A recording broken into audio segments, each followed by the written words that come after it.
viongozi ambao wana fikra nzuri, wana mwongozo, wana sera na itikadi wataingia katika hii barabara ya BBI.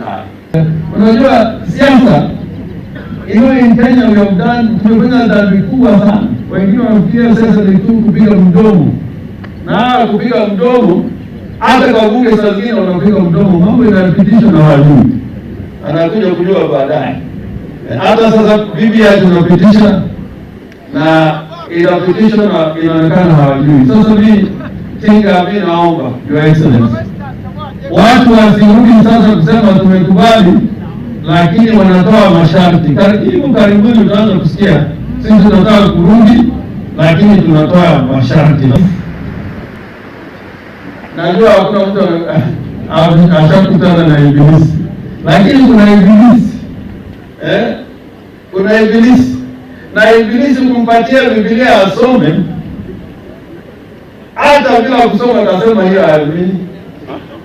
Hata ukianza na mwanzo that God created the world, hawezi kuamini. Sasa kuna ibilisi wengine hapa Kenya, wakati ambao tulikuwa tunaona mambo ya BBI, wamesema wanapinga na hawezi kujumika na Wakenya wengine. Walikuwa nafikiria ya kwamba hakuna kitu huko ndani yake, na tulisema watajua hawajui. Sasa BBI imetoka na sauti yao zimeenda chini kabisa, na mimi naomba iendelee kwenda chini. Hata ulimbaro mwingine hata ulimbaro imeenda chini kabisa.